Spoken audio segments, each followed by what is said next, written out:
here, girl. I know you think it's a game, but it is absolutely not, okay? This is the energy supplement from Just Move Supplements. That's right. It's damn near all gone, girl. And that's because I had to get that energy up so I can complete the workout, so I can give y'all this body, this transformation, get into it, okay? And I'm done working out now, so that's why we're moving on to the protein shake. Oh yes, it's already in there, girl. It's already made right here. This is the mixture of the banana pudding, the chocolate cake, and the buttercream cupcake. And you really want to be fancy, you can go ahead and add that blueberry muffin if that's what you want to do, girl. But for me, it's these three right here, okay? You put that with some almond milk, you mix it all up in honey, okay? Your muscles have gained life. New energy, agility, get into it, okay? Just Move Supplements. Thank you very much. Hold up, Chief. Okay, don't forget about that TLC NutriBurst to get that multivitamin product because we all need a little extra. And child, if you want that sea moss that go down smooth, don't come up rough, okay? Get into the TLC Nautica sea moss. Yes, get that from me. And child, if your stomach hurt and you need to move some things around so you can be free,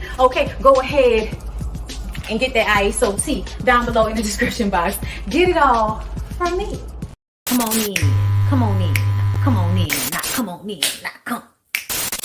Sorry, y'all know I'm weird, whatever. Hey everybody, what's up? It's your girl BondyBlue. So let's go ahead. Hey everybody, what's up? It's your girl BondyBlue. Okay, follow me on Instagram and let's get into the video, right?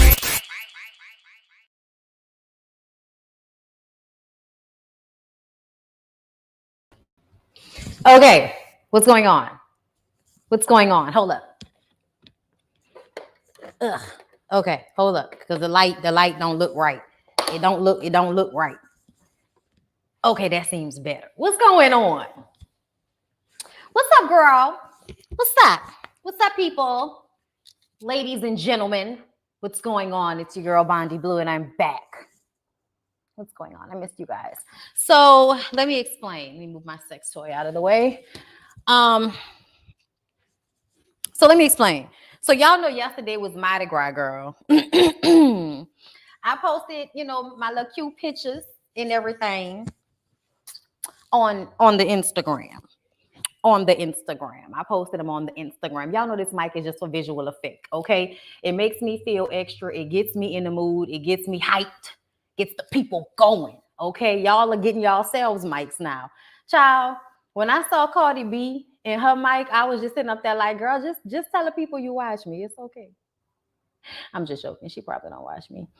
Y'all know I'm small time, small fry. Okay, y'all just come to me to get the little yang about what's going on the shows you don't feel like watching. The tea you might have missed, okay? The extra ass opinion that you was thinking and wanted to see if I also, okay, mimic your sentiments. You know what I mean? Child, I had a hat on earlier. When I go get my massages, I wear a hat because she gonna fuck up my hair. So there's no point in trying to do your hair before you go get a massage, child. She gonna fuck it up. So, excuse me, little children getting off from school. All right, so Mardi Gras was yesterday, girl, and I wasn't gonna go. I wasn't feeling it because it's a million people. It's still a panorama. You know what I'm saying, girl? I went to Target today and bought up all of them people vitamins and shit. The Goalie stuff. I got some immune, your greens, you know what I'm saying? What you need, girl. I got IV packs from Target, bitch. I got everything that's gonna keep me healthy until this vacation. Do you hear me? That is what is foremost on my mind, is to be healthy and prepared for said trip.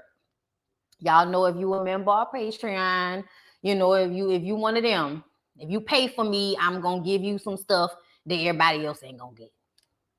Okay, but I'm gonna vlog for everybody, so y'all should look for me still on that week. I probably won't vlog as much, but girl, I might shoot a little video, talk to y'all, post it, shoot a little video, talk to y'all, post it, because I don't know what what live gonna give in Jamaica. You know what I'm saying? They be like, we have free Wi-Fi, you know what I'm saying? And then you get on the Wi-Fi and it's like, this Wi-Fi not Wi-Fi. But yeah, girl, Mardi Gras was cute. We had a good time. We was out there for a little short minute, just a few hours, girl. Let me tell y'all, when you come down here for Mardi Gras, if you an oldie but goodie type bitch like me, you know what you need. You need your chair, You need to know where you're going to use the bathroom at. Where's the food? Do you have the appropriate recreational things, that you need? Do you have your liquor? Do you have your things? And once you get your things and you know where you're going, girl, it's just the parking and the traffic. I'm not going to tell y'all what I ended up doing because I don't want everybody to know that that's what you can do, because then y'all going to take up all the parking spots. So I ain't going to tell y'all what I did. I'm going to tell y'all what I did. I'm not going to tell y'all where I did it. I valeted at a nearby hotel, and there are like 1,000 hotels in that area. I went ahead and valeted, okay? Because let me tell y'all, the pandemic has made me a rich broke bitch, okay, for lack of a better term. And let me explain what my definition of rich broke bitch is before we get into this bullshit over here. I'm allowing a little bit more of y'all to come into the room as I wrap up takes about what was going on. Rich broke bitch. Rich broke bitch is basically I don't have money like that, but after I pay my bills, the money that I do have, I like to spend on fine dining. And usually the places that you go that have fine dining have valet. And if you don't want to be driving around the CBD area of New Orleans for 30 fucking minutes, missing your reservation time, looking for a parking spot, then you pull up to the valet. You give them your 20, your 25, whatever it is, and you go on about your way. So, girl, I ain't even have to park my own car on Mardi Gras. Nigga rolled up. I was like, y'all valeting for this shit? And they was like, hey. I was like, I'ma bend the corner. I'll be back. Okay. Bent the corner, pulled up the Jeep. Okay. The chick came out. I was like, how much?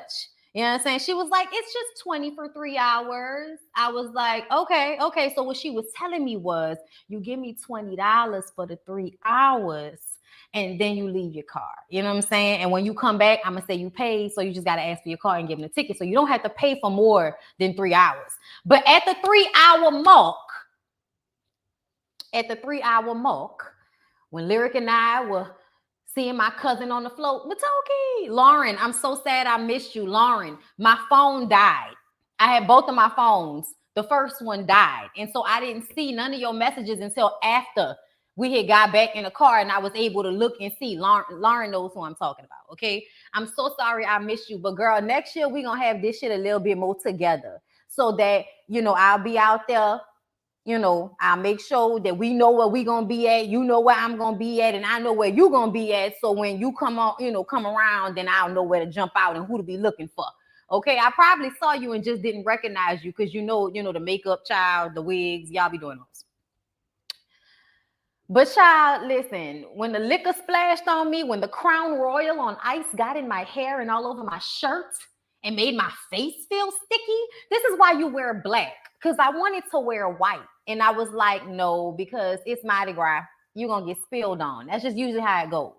So people who know this, okay, when you go to Mardi Gras, don't be out here trying to wear all your little cute shit. Like, be cute, because it's a cute situation. You want to be cute out this bitch because these hoes is cute out here, okay? Or their definition of it. Because, child, let me tell you, people watching on Mardi Gras is some of the best shit, child. I forgot how much I like to get drunk and laugh at the girls who out here freezing their ass off because they wanted to look like a hot pocket thot rolling up and down the street. Okay, and that's no disrespect to my girls that's laying that pussy all around. There is no disrespect to you, my good girl. But see, if you look a mess, and I know that you look a mess just because you want somebody to see your body, then I'm looking at you like, bitch, you look a mess and you're doing it wrong. But I'm not going to tell you that. And so you can't tell these young girls that they look a mess. You know what I'm saying? You can't tell them they look a mess, girl. Let me tell you. Look, y'all gonna. It's cute casual. Be comfortable. Hoes be out there with heels on. I remember one year it was 30 degrees. Do you hear me? It was 30 degrees. We are New Orleans people. We are tropical people. We are used of hot weather. 30 degrees is not what we asked for. But Mardi Gras, bitch, you're going to be out there with your coat on until it get hot, and then you're going to take that bitch off. So you dress for winter and you dress for spring, okay? And then probably for summer. This ain't even about being thrifty or being a cheap bitch or riding through rainbow like it's, like it's that girl. Because listen, the girls go to the rainbow now, okay? The girls will go to the rainbow for a maxi dress or some type of spandex all into one, depending on what they got going on that weekend, girl. Okay, you peep me in my Ivy Park, bitch. I was cute out there. Thank you. And my she inside my Ivy Park and my black Uggs, bitch. Okay, with the Tory Burch bag my husband bought me. I was feeling my fucking self. I don't give a fuck. But see, I felt like I look cute to me and to other people. You know what I'm saying? Not that your opinion matter. Your opinion was cute. It was extra. But I was feeling myself when I walked out the door. Okay?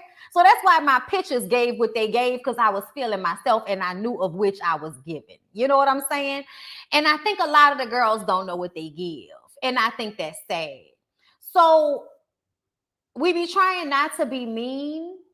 But the truth of the matter is somebody needs to tell the girls. Somebody needs to tell the girls, if it's cold outside, bitch, wear a jacket. If it's cold outside, bitch, wear a coat. If it's cold outside, bitch, don't have on shorts. And what I mean by this is don't have on jean shorts with your whole back out like you going to the club, bitch. It's 8 o'clock in the morning on a Tuesday. Yes, it's Mardi Gras, but bitch, where you going?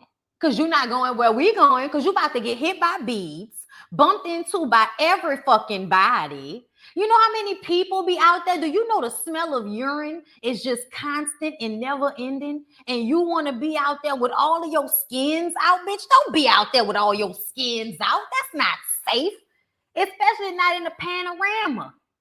In the panorama, where you're going through 3 different seasons in one day, everybody's blowing smoke, drinking alcohol, coughing, screaming, hollering, throwing shit, picking shit up off the ground. It is just not an environment for you not to get sick. So, yes, y'all, it constantly smells like pee at Mardi Gras. But you have such a good time. If you drink enough, you forget. But the spot we was in, child, it was like you could not escape the smell of piss. It's really sad. It's really sad sometimes. You just wish that somebody would just throw some hot water on the street before the parade starts. Just throw some real hot water on the street right before the parade starts. But they don't do that all the time. They do it on Bourbon. It's a thing to wash the street on Bourbon. I ain't seen nobody washing a fucking thing this weekend between parades, and y'all should have. Oh yeah. That New Orleans is made up 40% of urine. I don't know if you know. 30. A good 30% of New Orleans recipe is urine. Horse urine, human urine. When you drink as much as people who come here do, and there aren't enough bathrooms, people piss everywhere. It's sad, but it's Mardi Gras. It's Mardi Gras. Is it the water? It is not the water. It is the alcohol. It is the beer. It is the vodka. It is the Henny. It is whatever it's the Crown. It's whatever everybody's drinking on. It's whatever the fuck all the drunk people is drinking on. And believe me, people come here to drink. And then they piss all over our streets. And it's just really obnoxious. It's really, really obnoxious because it smells bad. And it's almost like, New Orleans really needs somebody to like invest in making the infrastructure better. It is like, to me, the money the city brings in, y'all, it makes no sense why there aren't like chlorine pool like jets on the sides of all the fucking streets to wash them automatically at a certain time of the night. Like there needs to, I'm serious, y'all. Y'all know how they have sprinklers all over the place. Motherfuckers need to figure out a way to work a sprinkler system into the streets of New Orleans so that the streets can be cleaned of urine every fucking night. Cause bitch, I should not smell the piss that was here last night, but I do. I sure did. We had a good time. We had a great, great, great time until the liquor got all on me because that lady would not let my cousin pass us what she had for us on the float. She kept trying to take everything that my cousin, she had hops like a motherfucker. She was jumping and jumping and jumping. And I had so much stuff on me. I was like, because I was going to the car. And I was like, I'm not about to jump. But as soon as Lyric, like she jumped up, hit Lyric's hand, all of the liquor came falling down on everybody. And I was just like, here we go. Now it's time for me to go the fuck home.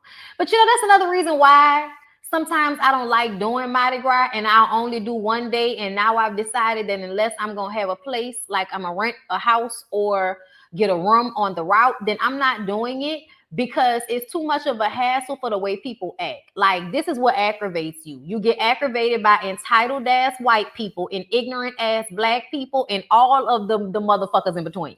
That's the realest thing I can tell y'all, is that for black people with sense going out on Mardi Gras, it's a balancing act. It's a balancing act because you're going to have to deal with entitled white people, and then you're going to have to deal with the ignorant ass black people. It's a mixture of both, and you don't know whose side to be on but your own. Okay, you are out for you and the people that you came with. Okay, that's it. Where did you park? Where are your keys? Where are your children? And you know how black people don't want to keep their kids on a leash? Y'all see white people do that. Y'all be like, that's crazy. I ain't got to have my child on no leash. Bitch, you need to have your fucking baby on a leash. Baby at the police talking about, I don't know where my mama at. Bitch, why you don't know where your baby at? They got way too many people out here, bitch. You should have had a leash on that baby. I can't see him. Tug. Okay? There's no, you know why? Do you know why? Because New Orleans is packed from street to street with people from all over the place that could take your fucking baby and sex traffic it in a house next door to you. And by the time you figure it out, the fucking baby in Brazil somewhere. Do you hear me? Put these kids on leashes if you can't keep track of them. Do you hear me?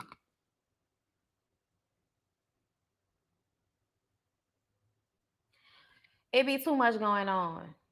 It be too much going on, y'all. Like, you literally have to keep your head on a fucking swivel. That's why I don't spend too much time out there. Y'all, as soon as the liquor was in my hair, I was like, that means it's time to go. That means it's time to go. We had a good time. It was 3 hours. Lyric surprised me because Lyric was at work. And I went out there like, I guess I'm going to be out this bitch, you know. Me and my cousin go to the store to get some chicken and some more alcohol, come back, and Lyric there. And I was all happy and shit. Girl, you had all in my hair. Here, my shirt, I was wet. I was like, I'm not about to be out here for another few hours like this. And I thought once I came home and showered and we ate crawfish, I might be able to go back out into the streets. But nah, nigga ended up passing out. And when I woke up, it was around 6. So that means it was over. Everything's over. And people are out, you know what I'm saying? People out doing shit, but the fuck, I'm not. Like, I'm look, do you want to go and get some oysters? Do you want to go and get some dinner? Or do you just want to, you know, I said that. It was like almost 7. I said, Lyric, if we not getting up and going, then we might as well just order in, which translated to we ordering in. Child, we old now. We old now. And it's fine. I definitely got an elephant backpack leash for my little ones. Like, my little ones like, girl, listen. So it's a daytime thing. Mardi Gras Day is a daytime thing. People go on bourbon and shit at night, but I'm from here. I'm not going out there to smell more pee. I'm all right. I can drink at home. I'm all right. You know what I'm saying? I'll go by somebody's house if they was having a party. Like, and usually my people coming out in costumes. So that's the reason why I was about to go back out, because my cousin Santana was massing. But a lot of times that nigga be late and you get there and it be 3 o'clock and the nigga still ain't come out yet. And he was supposed to come out at noon. And I was just like, nigga, I'm gonna see you on Super Sunday. And I'm sure y'all gonna be there for my cousin wedding. Everybody gonna congregate again. My cousin wedding is at the end of this week, child. Okay, on Friday is is it Friday or Saturday? Child, I can't remember. One of these, it's Saturday. The bridal shower is Friday and then the wedding is Saturday, child. I'm gonna be I'm gonna be around my people this weekend, so don't be looking for me like that. But yeah, girl, that's what was going on with me. It's 300 of y'all in the room, and I have shot the shit enough and gave y'all a little insight on what happens during Mardi Gras out here.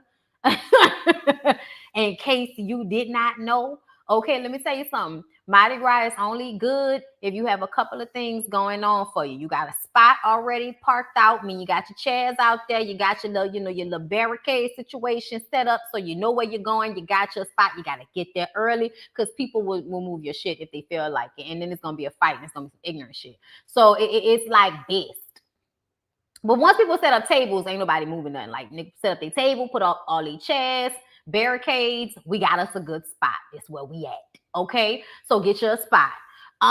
If you don't have a spot, be at a hotel that's on a route. If you're at a hotel on a route, you get you some chairs, you go out there, you sit up, early enough, get you a spot before the parade start.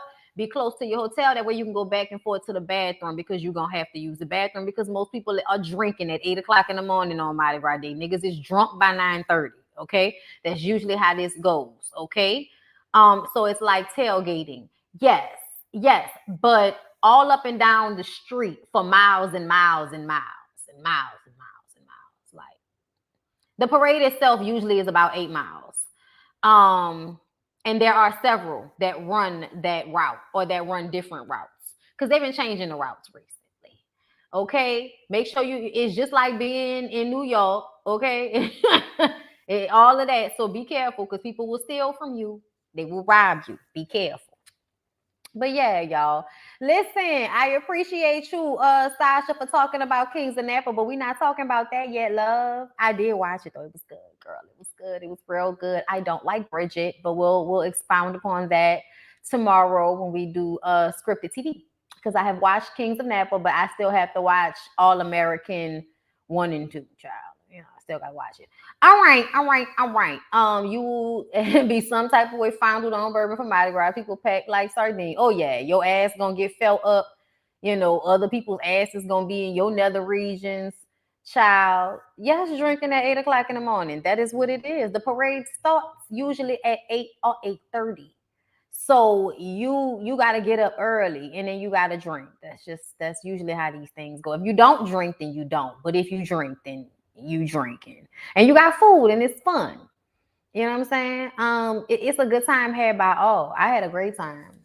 We definitely just gonna make sure, we do it diddy. We do it so diddy next year.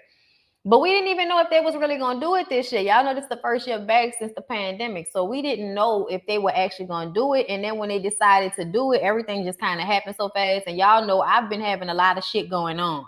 Okay? The house, the storm, the website, my health. You know what I'm saying? Like it's a lot going on. They're going to be having time for all that, But hopefully next year I'll go to the Zulu ball, so I can be out here looking cute and giving y'all dressy and shit. Giving y'all real formal wear. Okay, long gowns, beautiful gowns. Chris is here. And I might go and meet up with him after I'm done doing this live. But to tell you the truth, child, I ain't even started it yet. And I'm tired. Like I'm tired, okay? This is why a lot of times I don't make it out because like once 6 o'clock hit, y'all, I just kind of be like, bro, it's hard to get me out the house, especially if I done been doing shit all day. I don't know. I don't know if I feel like watching Euphoria. I know everybody talking about it, but I don't know. I ain't thought about it. Real Housewives of Salt Lake City. I'm not even thinking about that right now. I watched it and fast forwarded through a lot, so I'll just kind of wait until next week and see what part 2 is given, and maybe I'll give y'all like both of those together. But in my spirit, it was just, you don't have to. You don't have to. That's what my spirit said. You don't have to, and I didn't want to, so I didn't. But yes, there are 355 of y'all in the room. Okay, I'm about to get into my notes for Black Ink Crew. I see everybody wants to just have random conversation about TV shows. We is not doing that. The Zulu ball is a huge ball thrown by the crew of Zulu, which is a crew that it's the biggest Black crew. It was the first Black crew, I believe, in the city, because all of the Mardi Gras crews, were like racist white people, which is why a lot of them look like Ku Klux Klan members and bedazzled jewels and shit. Zulu is the Black one. Okay, and it's huge in my family. It's huge around these pots. It's the big one. Black people dress up in their finest of finest. Okay, get their hard hairstyles popping, and they go out there and they do their thing. They get fucked up in a large room at the convention center in New Orleans. Is where it happens. If you've ever been to the convention center, okay. So yes. I'm not answering any more questions that don't have anything to do with this show. Are y'all members of BondyBlueShow.com? Please don't forget to sign up on my website. Okay, if you are looking for a way to support, okay, go to my website, sign up. And if you're a free member, you also get exclusive content because there are things on the website that are not on YouTube. So make sure you go and check it out. Like I believe my Love and Marriage Huntsville playlist in its entirety is on my website, but not on YouTube. And you guys can watch that in preparation for the new season that starts on March 19th. Okay. So yes, BondyBlueShow.com. Go ahead and sign up. We are working out kinks, but right now the only way to pay is through PayPal. If you pay on your computer, then you don't have to make a PayPal account. Okay. Until then, yes, you have got to use the PayPal payment system. That is what we are using. Okay.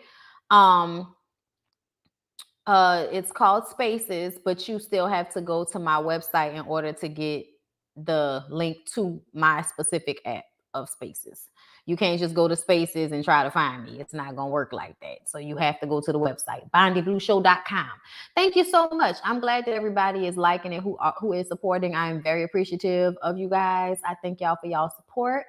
Okay, and with that being said, like this video, yeah, we can do another Love and Hip Hop. I'll figure out a time when I can do that.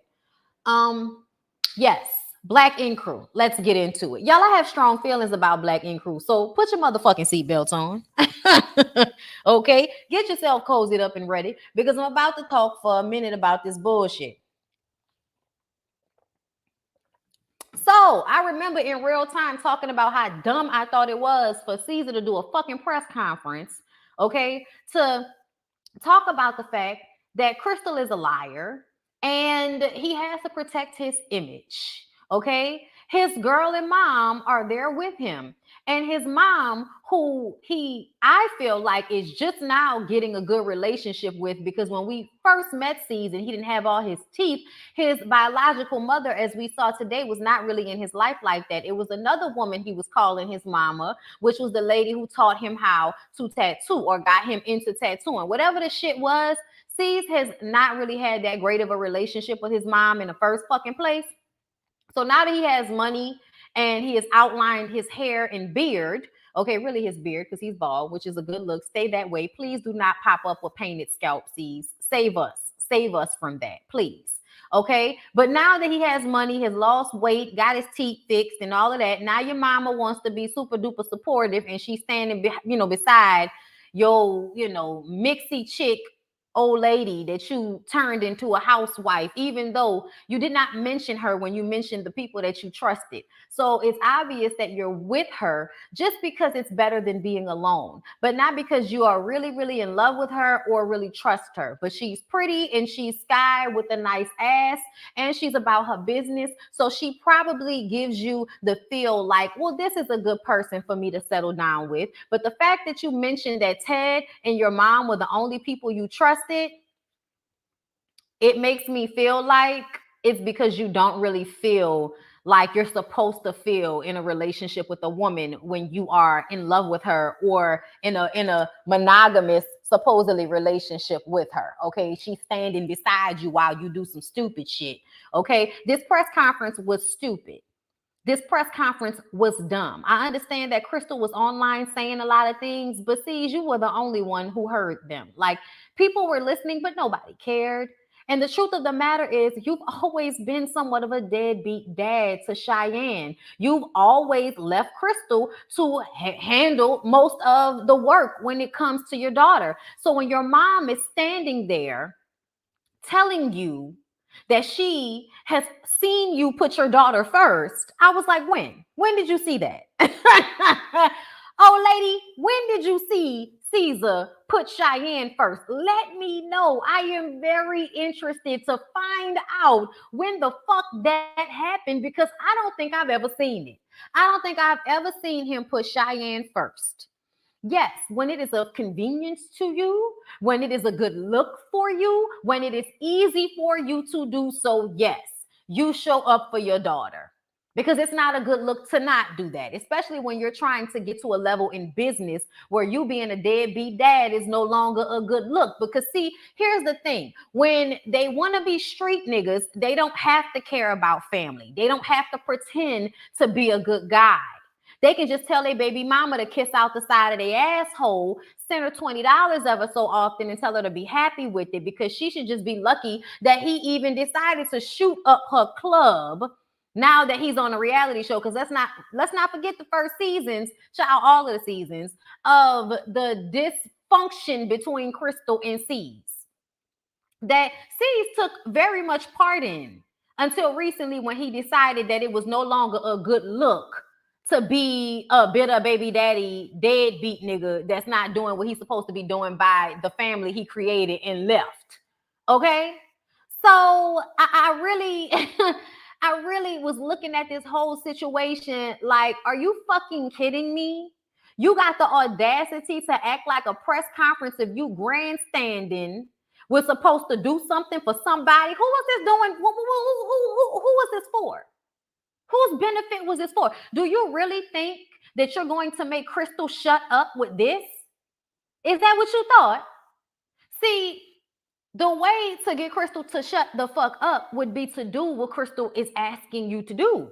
Have you ever listened to Crystal? Have you ever listened to what she needed from you, what she wanted from you, and actually listened with a listening ear and not an ear just to tell her, yeah, whatever, bitch, bye?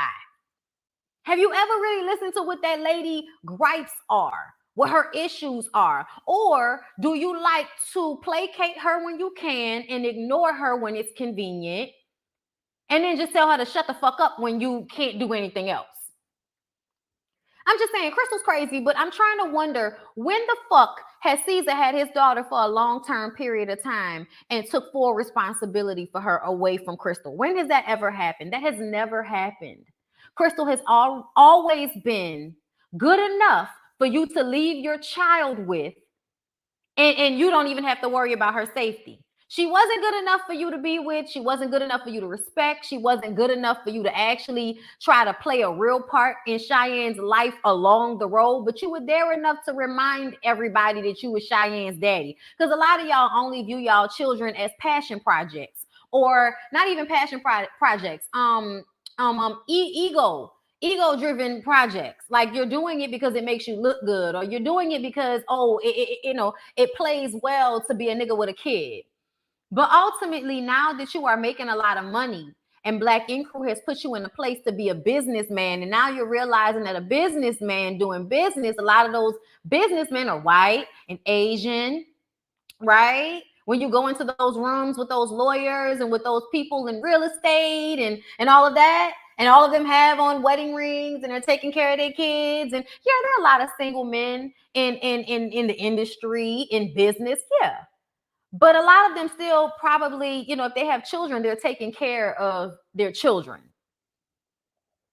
And so it seems that why would anybody want to go into a real business with someone who is not taking care of their child? Because if you can leave your own flesh and blood out in the street, in the cold, not to give a fuck about them, who says you won't do that in business? That is the mindset that people have.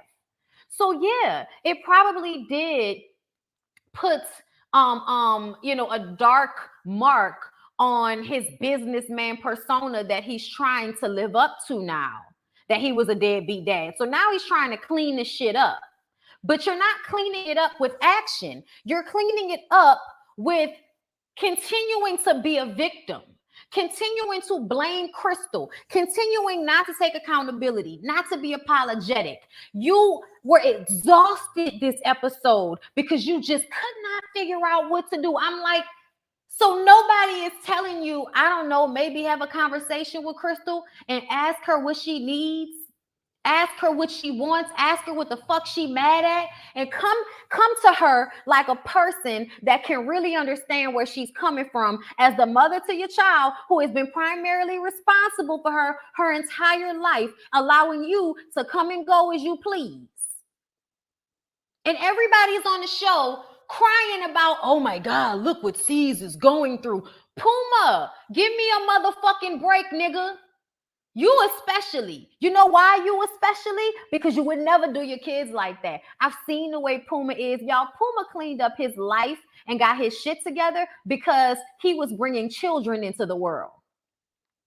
He got his teeth fixed. He stopped getting fucked up all the time. And he started living his life like somebody who is trying to build something. Do you know why? Because he has a wife and he started having children. Black wife at that.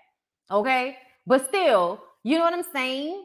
Like, he realizes those children depend on me. This woman depends on me. I can't leave her out here destitute. I can't just be like, fuck her and fuck my kids. So yeah, Crystal and C's weren't supposed to be together, but C still could have been a parent for real, the way I feel like Puma has been to his children, like seriously. Puma's still in his relationship, but I still feel like he's still there for his children because he wants to be there for his children. And so when I'm looking at you handling your shit the right way, not abandoning your children, and you're sitting up here making all the excuses in the world so that you can stay in this nigga's good graces, because the truth of the matter is you're making more money back on this show than you were when you weren't on the show. So now we're going to kiss ass, placate a fucking egomaniacal narcissist. And see, don't get me wrong, nigga. There's still times when I look at you and I'm like, you know, it's my boy, bro. Like, you know, there are moments, okay, when I'm like, oh my God, but you're just so full of yourself. You're so fucking full of yourself. And everything's happening to you. Everything's a betrayal to you. And you're doing what a lot of Black men like yourself do.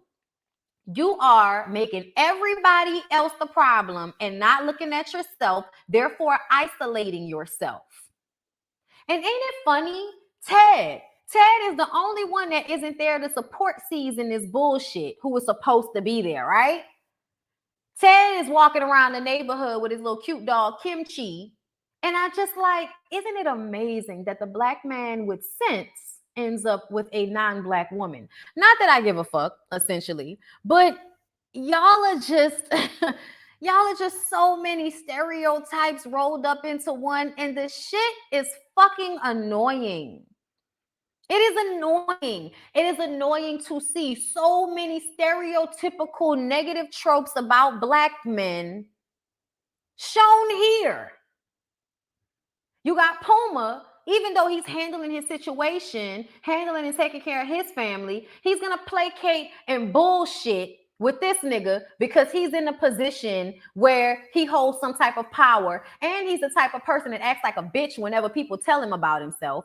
So you know that if you're not Ted, you can't keep it a buck with him. So you got to kiss his ass and do all of this extra shit on camera. Oh my God, look at what Steve is going through. He brought this on himself. This has been years in the making with this shit with Crystal. It has been years and years and years of y'all with y'all bitter baby mama, deadbeat dad drama. This shit was only going to get to this point because Steve is on a reality show with a new bitch acting all shiny and brand new, leaving Crystal behind in the motherfucking projects to figure it out.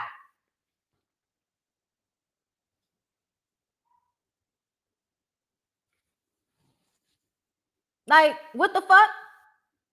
If Crystal was not there, would you even know your child's whereabouts? That's the issue.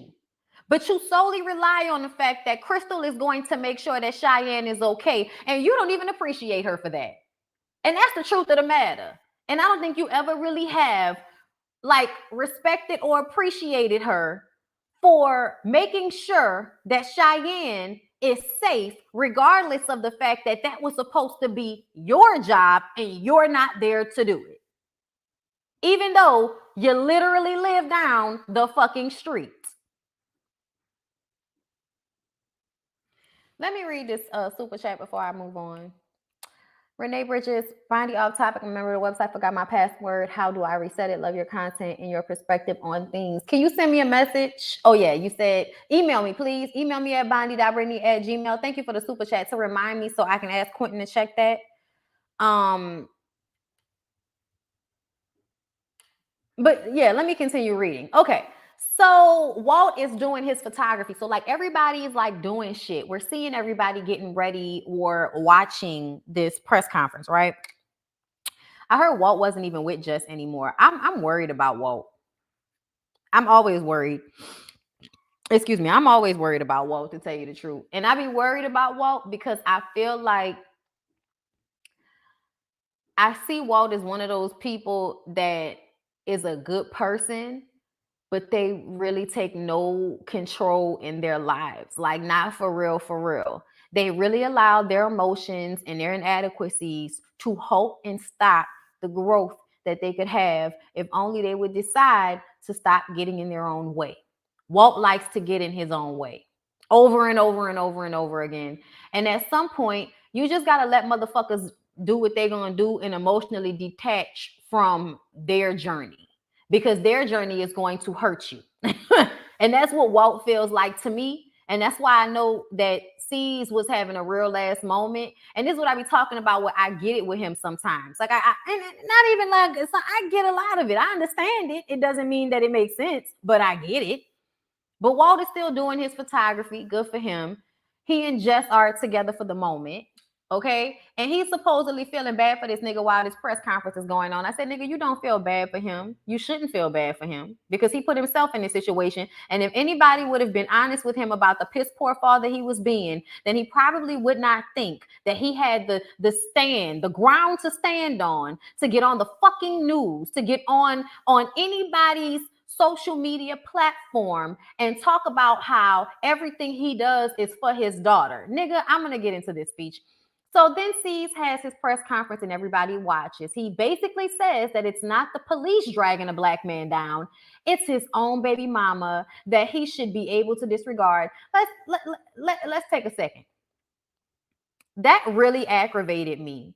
That one of the main things that you were trying to do was to lean into with two black women standing beside you, with two pick-me-ass black women. And that's no disrespect to your mama, but your mama is very much being there on your side because you probably financially support her at this point. And she realizes that must be a blessing, because she wasn't there for you the way she was supposed to be there for you. So if you are doing something for her now, then she needs to just go along with your bullshit and be grateful, because otherwise, what's she gonna do? Otherwise, what her old black self gonna do? Okay? And that's just what it is. But he stands there and blames black women. And the reason why I feel like it was dog whistling is because there is this argument out there, and I've heard it from people like Steven Jackson, that, oh, the white man is not the black man's biggest problem. It's the black woman, because she wants to put him on child support, because she wants to make him financially responsible for the child he's created. So now there's a narrative that black women are wrong. That black women are wrong because they're expecting the men that they have children with to financially support the children that they've created. Oh my God, the craziness of that. It's fucking insane. And don't get me wrong, I know a whole bunch of bitter baby mamas, but I honestly feel like if you niggas were smart enough, then you would be able to deal with these situations, like maybe putting a condom on your dick and not procreating with women who you know are problematic and argumentative. Or maybe not emotionally traumatizing the bitch during the pregnancy, and then when she has the baby, you want to pop back up, because a lot of you niggas dog women out during their pregnancies, and then when they become bitter baby mamas are angry with you niggas for not pulling your share after dogging them out during the pregnancy. Like, then you niggas are like, but she's terrible, she won't let me see my son. Didn't give a fuck about her when she was pregnant with your son, though. When your son was in fetal position in her womb, didn't give a fuck about stressing his mama out while he was inside. Okay? Child, anyway, I don't like that you try to make it seem like black women are in any way, shape, or form capable of putting black men through the strife and trauma that white men have put you through. So are we really at that point? Are we really at that point with this, where white men aren't the issue for you anymore? Oh no, it's not the years of systematic racism that's hindered your process. It's black women. The ones who are constantly wiping the sweat off your brow, no matter how much you're beating her for the sweat to accumulate. Like, I can't. And he really got up there like he was doing something, when really what he was doing was using a lot of bullshit things that niggas say in the manosphere, saying a lot of bullshit things to dog whistle and get somebody on his side. That's what he did. His lawyer is stupid too, because his lawyer shouldn't have told him that he needed to do this. This was stupid. You could have gotten an injunction for Crystal to shut the fuck up about your address and all of those things without doing a press conference, grandstanding, trying to act like you have the space or the gall to comment on parenting when you have not really been a parent to that child. Cut it the fuck out. You coming in when you please and leaving out when you don't want to be there anymore is not being a parent. It's a babysitter. It's a family member. A parent is there every day. A parent is there when the child is working on their fucking nerves, when they want to go to sleep, when they're tired, when the child is sick. The parent is there regardless, so when it is convenient for them. And as soon as shit gets aggravating for you niggas, especially men like C's, y'all go on about y'all way. And you look at your children and the women as hindrances to your process. Y'all niggas have all been saying the same shit for years, and you sound crazy. Like, that makes me think about when fucking T.I. said that shit, married with all of them kids, and actually gets on a public platform to tell people that his wife is a hindrance to his process.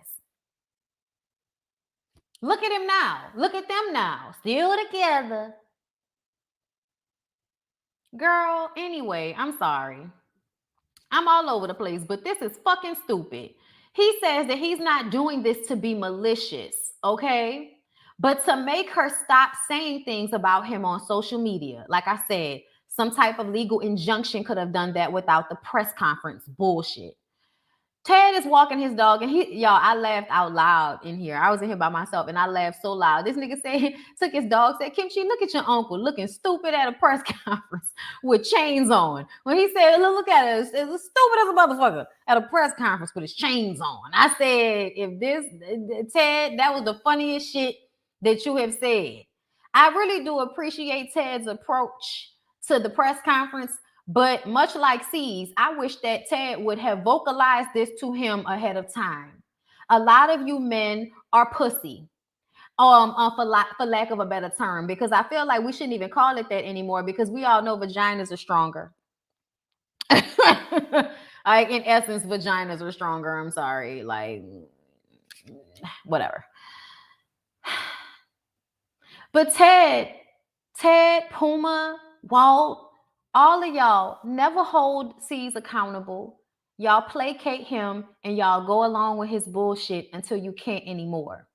Ted ducked and dodged this nigga for days after this press conference because C's was upset with him, and Ted did not show up because Ted thought it was the wrong thing to do. Ted may have quietly said, I don't think this is what you should do, but if you need me to be there, I'm gonna be there. No, nigga, say with the same strength that you call women bitches, say with that same strength, no, nigga, this ain't the way, and I'm not gonna support you in continuing to harm your daughter. I'm not gonna do it. So if you want to go out there and do this shit, then you go out there and look stupid by your fucking self. I'm not going with you, my nigga. Call me when it's over, okay? A real one would have told him that at the beginning of this bullshit, instead of waiting until after the fact to be real about it and act like you got some integrity about you. Even though I appreciated your stance, you still should have said that shit from jump. And if anybody would have been holding this nigga accountable this entire time, maybe he would have been a better father to Cheyenne and a better co-parent to Crystal's crazy ass. Because y'all, Crystal is crazy. I want y'all to know that. Like, it's not all him. It's not all him. But I also feel like if you're smart enough to find a way to get yourself out of dire straits, then you should be smart enough to deal with your baby mama. Especially because your daughter is a fucking teenager and capable of having conversations with you without Crystal. This is an issue with Cheyenne, and you're making it about Crystal because Crystal is angry with you. But Crystal is angry because she feels like somebody mistreated her child. And we all know that this has something to do with that girlfriend of yours. But now we're making it a child support, child endangerment situation. When at the end of the day, you know, you probably put your hands on her. You probably felt like it was okay for your girlfriend to put her hands on her, because everybody's growing up in ignorant fucking black households where we feel like it's okay to beat our kids for every little thing, especially when they become teenagers and can speak up and roll their necks and have an attitude and opinion of their own. You feel like putting your foot down their fucking neck is the answer to everything. And the truth of the matter is, no adult male should be putting his hands on his teenage daughter. Period. Point to the fuck blank. I don't care if you don't like it. I don't care if you don't like it. You got a teenage daughter, you're a grown-ass man, don't put your hands on her as a way of dealing with her being disrespectful, as a way of dealing with her not doing what you want her to do. There are other ways to handle these kids, nigga. Read a book or something, I don't know. But putting your hands on a young woman, on a teenage girl, is not the way sway. And that's what this started with. Cheyenne getting online and saying that you put your hands and feet on her.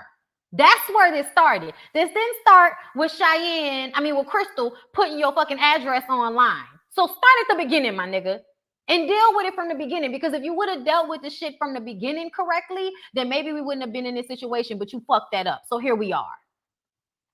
Here we are. Ted says he looks stupid. This was not the way to get his daughter back. It was not. C says that people are dependent on him. And if he goes, that was another thing I didn't like. That felt like a threat. That felt like a threat. There's so many people dependent on me. It's not just me. If I go down, it's everybody. He's basically saying that if y'all don't defend me, if y'all don't have my back, then I go down and so does the brand. And that means y'all ain't going to be able to get y'all a check from VH1. So everybody's like, oh my God, I'm so worried about Caesar, everything he's going through. Oh, fuck him. Fuck him. Nigga, you got money now, right? Go get you some motherfucking therapy and deal with your emotions and deal with the bad decisions you continue to make and this superiority, narcissistic mindset of yours where you feel like every time somebody does something you don't like, it's some type of betrayal. You was ready to try to say that Ted betrayed you, but you know you don't have nobody like that, so you can't throw that betrayal word on Ted like that. But you can throw it on everybody else. Okay? Anyway, C says that people are dependent on him, and if he goes down, so does the people dependent on him, and he came out of the mud and built a legacy for his daughter, and he hopes she will see that this is all her mother's fault eventually. Hopefully she'll see that me getting on television to embarrass us further was because of her mama and not because of me.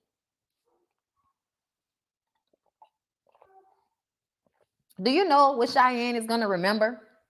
She's going to remember that no matter what, her mama was there. That's what she's going to remember. And she's going to feel indebted to her mom because there have probably been moments when her and her mom were struggling and your ass was somewhere on television acting like you had it. Saying. Tati was watching and says that, you know, this can't be easy for him to go through this in the media. I said, bitch, he's on a reality show. He's already going through this in the media. The fuck? He chose to get up there and do a press conference. He did not have to do that. And to be honest, I think it's so funny that everybody wants Crystal to shut the fuck up because Crystal doesn't have a reality show to showcase her perspective. So honestly, if you can have a reality show where you get to do confessionals and give your side of the situation with Crystal, then Crystal should be able to get on fucking social media and say what she want to say. Should she be out there doxing you? No. Don't put his address out. Don't put his phone number out, Crystal. Grow up. Grow up. But she should absolutely be able to express however the fuck she feels about your piss poor parenting if she feels like it, because she's the other parent that's had to deal with the slack. Okay? The lack thereof. Tati wants to bring everybody together. Ted walking down the street looking like a beefarino nigga.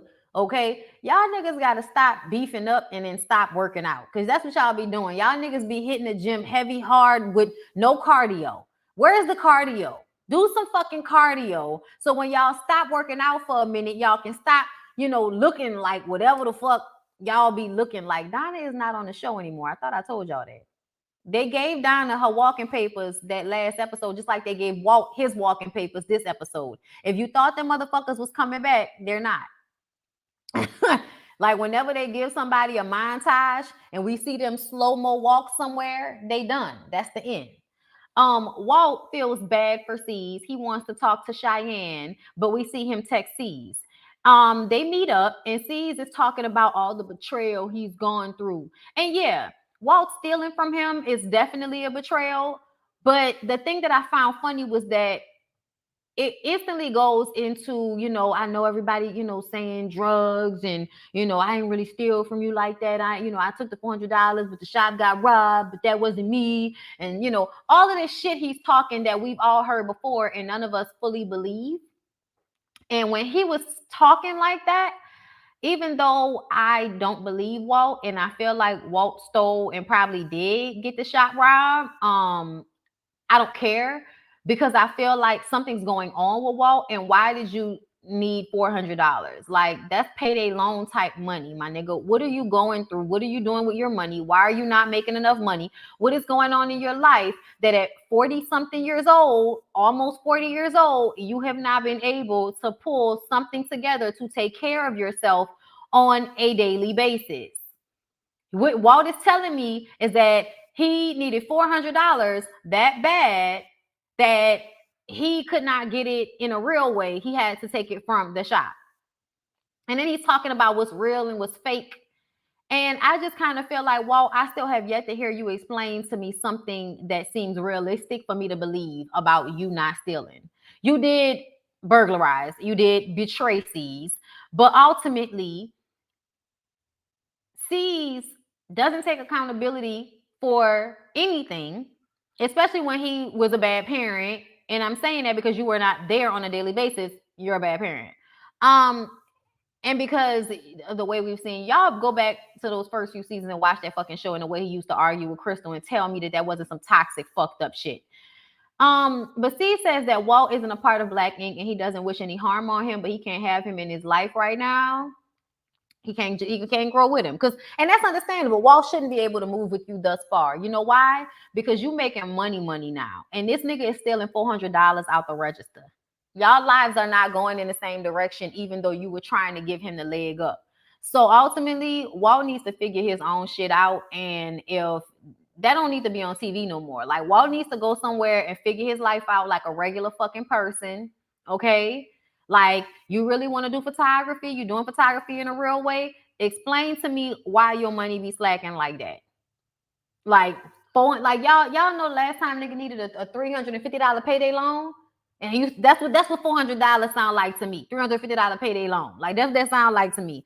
And when I used to do that, I was making about $20,000 a year, $25,000 a year. So I'm just wondering what the fuck this grown ass 40-something with 2-3 kids, what you doing with a wife? What are you doing with your life? Your wife is walking around with Louis Vuitton bags. And if it's not fake, the bag is $1,000 plus because it was a tote. And I know how much those totes cost. Okay? So I'm trying to understand what the fuck is going on with Walt. And I feel like it must be some alcohol, drug issue type shit. And he needs to get his life together. But see, you don't take accountability either. So the fact that you got so upset with Walt for not taking accountability is hilarious to me. Tati has this barbecue to bring everybody together. Puma wants to make things right between Rock and Spider. Puma, I appreciate you for this moment because you did spread the responsibility out to everybody. Crystal does run her mouth entirely too much. Like, okay, so what I mean by this is, Crystal, you're a woman. I understand that Spider is a gaslighting ass fuckboy that talks to you crazy because he feels intimidated by you and he wants to fuck you all at the same time. So he doesn't know how to deal with you. And niggas often, when a woman, doesn't like them and they want to fuck that woman, they act like little ass boys. And they start arguments and they pick and they say bullshit. And you as a woman have to learn how to curse them out calmly and then move around. And what I mean is, do not get to a point where you are screaming and howling like you're about to fight Spider, knowing that big ass, big pun, mother, so I'm outside of the club and they think I'm a punk looking ass nigga. Okay, you can't fight him, Crystal. I know you tall, but you can't fight him, and you need to stop putting that little nigga Rock in situations where he got to fight on your behalf because you don't know how to calm the fuck down and handle dumb niggas the way you handle dumb niggas, which is you pay them dust. You ignore them. You roll your eyes. You rib them.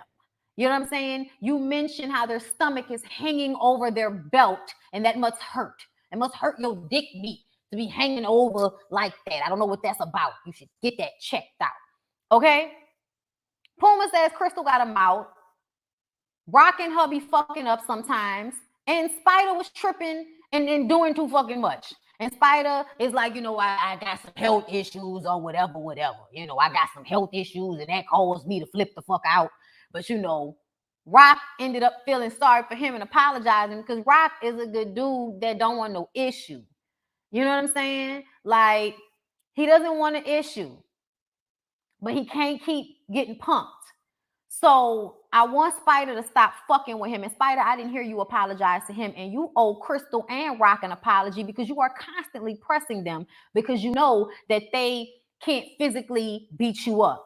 I feel like people like Spider, and that's why I don't like a lot of you niggas, because you big, you got the rah-rah, you done been to jail and all of this extra shit, and you move like a bitch. You mad at your pain, you mad at what's going on at home, and you come to work and you pick fights with a woman or with a man who you deem weaker, so that you can put all your frustrations out on them like they did you something instead of dealing with your issues at the door and coming in here like a fucking professional. Because you shouldn't be screaming and hollering and bitching a fit at nobody at that tattoo shop. If you don't want to do that client, tell them that they ain't here and send them on their fucking way. Nobody told you to take the client. You took the client because you wanted the money, and now you want to complain about it. You took the money, didn't you? Shut the fuck up. Mine's cost $1,200. So yeah, it's expensive. Oh, I know. I've looked because I love the ones with the large LVs on them. But I just kind of feel like, whenever Lyric buy me one, that's when I'll get one. Until then, bitch, I'm going to keep buying my little hundreds of dollars bags, okay? Because I don't need that like that. And I've always said, if I can't afford to buy more than one of those bags, then I don't need to have them. Like, I'm not in that tax bracket yet. But shout out to you, Jocelyn, for being in that tax bracket, bitch. I hope you in that tax bracket, bitch. I hope. I hope you ain't broke like me, but made sure you had your little 1,020 to put on. So put on your LV bag, bitch. Okay, now look, I ain't mad at you. Okay, if you saved your money for it, girl, I'm not mad at you. But I just be feeling like, because it ain't that deep, Yeah, the basic tote is like $1,200. I know, girl. I know. The ones I be liking always like $2,500, $4,500. Y'all have bad expensive taste to where you don't even know how much the shit costs, but whatever you pick be the most expensive thing. So you just be like, yeah, I need to just chill out until I get in this tax bracket.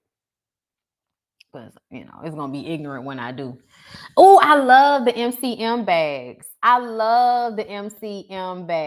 Okay? I do. They are so cute. I saw a book bag at the parade yesterday. I was like, that shit is cute, but that's the hood people shit. It remind me of back in the day, the way drug dealers' girlfriends used to wear Dooney and Burke. That's the way bitches is out here wearing them MCM bags and fanny packs and shit. Y'all cute, but I'm gonna keep my little base stuff, my little Tory Burch. You know what I'm saying? I'm gonna keep my little cute shit. My little nice cute shit. But ain't nobody got time to be, out here with y'all hoes. Y'all hoes got money. I ain't got no money like that, girl. Okay, I ain't got no money like that, girl. Same, Bondy. When I become a nurse, it's over. You know what I'm saying? Okay, you know what I'm saying? Misa bringing it back. Oh, yeah. Child, Misa Heaton. The one that looked like me, Mary J. Blige, girlfriend. I'ma stop. Telfar always sold out. Child, listen, Lyric love his Telfar Uggs that I got him. They cute. They all right. They remind me of Tory Burch too. Why y'all got me talking about designer bags? Shut up. Anyway, Tati tells C's about her court case, and of course he's understanding because he's been in a drug case before. Y'all, can we talk about Tati's situation? So y'all, Tati said that 2 years ago, remember when she got arrested? She got arrested on the show. That bitch got arrested. They tapped her phone after that. And then she continued to go about doing, doing the business of selling drugs, being in the business of selling, and she's in the industry. She's in the drug selling business, okay? But she's stupid because once you get arrested, they watching you. They watching you, bitch. What did you think? Okay? Like, either way, now she facing felony charges because the taps got them the person that was bigger than her and got them her. And they probably gonna, tell on somebody else. So they around here with the felony charges and the federally hood. And it's just, some people may end up missing. It's just scary. This is very, very scary, y'all. Because Tati is really out here like being a drug mule, like being a drug dealer, bitch. Like, I'm just like, all right, Tati, you on national syndicated television, bitch. You're doing dumb shit. Y'all gotta learn, bruh. Once you get on somebody, listen, if being on a reality show is not helping you make legit money, don't be on a reality show because you showing everybody where you at. Anyway, Ted and C's finally talk. And C says that he wants to be able to keep his relationship. And Ted says he wants to be able to keep his relationship with Cheyenne. In case he ever, in case she ever wants to talk to him again, then Ted says he can be the bridge between Cheyenne and C's. C's feels like he should have said something. I say the same thing, but either way, I felt like you could see C's wanting to be more angry with Ted, but knowing that he couldn't really be that angry with Ted. But I appreciated Ted, and it reminds me why I like Ted. But them niggas always do shit to annoy me. You know what I'm saying? Like, I also, because I just feel like I've always noticed the devaluing of Black women amongst them. Like, whether it's the colorism or the disrespect or Ted only acting right for a non-Black woman. Like, you couldn't respect none of the Black women that you were with, but we got all the respect in the world for the Asian chick. It's not even about being with, you know what I'm saying? Because don't nobody give a fuck about being with you niggas. It's about the overall disrespect that I've seen. I've seen y'all disrespect the fuck out of Black women on this show. But you got all the respect in the world for the Asian chick. And I just kind of feel like, yeah, that goes along with that bullshit about you, some of you ignorant Black men. I'm still not over him jumping Alex. Child, let's not even get into that pick-me-ass bullshit. You jumping in a fight with another grown-ass man like your cousin couldn't fight his own battle. Alex this small, and y'all jumped him, fucked his back up. Like, you niggas should be ashamed of yourselves. He had a type. Yeah, he always had a type. But I also feel like, it's really because you want to be with a bitch. You want to be with a bitch that can't tell you nothing. You want to be with somebody that can't speak damn near any fucking English. So, not to say, because I don't know that girl. That girl seemed like she probably speak English, but it also seemed like she often shuts the fuck up. Just out of, But will you end up leaving her to be a single mother at some point? Maybe. Who knows? But it's just weird to me that I see years and years of you dating, light-skinned Black ladies and Latina ladies and all of that. And you only really ever show respect, to this Asian lady, to the point that you don't even really bring her on a show like that because you want to show her so much respect.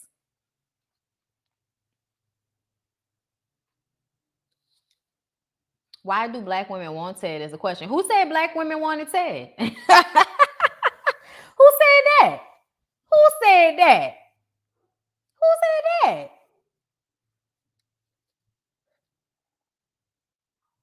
I don't know who said that. I'm just saying you Black. It's not even about Black women wanting you. It's about you being Black, you not respecting the feminine counterpart to yourself, but finding a way to respect people that don't even look like you. You can't respect the women that look like you, but you can respect the women of everybody else's you know what I'm saying? Yeah. I think he wanted young babe, but she wasn't interested. You know why? Because she had her eyes set on another degenerate Black man to make her a single mother. Anyway, I'm sorry, y'all, but y'all know sometimes I be listening to people when they be saying shit that be right. Like it's a shame to me how many of you niggas live up to the stereotypes that they say about y'all on these YouTube videos. Child, I'ma just keep praying over my black man. Bitch, I'm just gonna keep praying over my black man that I never have to come to y'all with the, you know what I'm saying, with the child. I'm also not one of those black women that feel like, it has to be. I have dated white men. Listen, bitch, I'm dating whoever I like. Okay.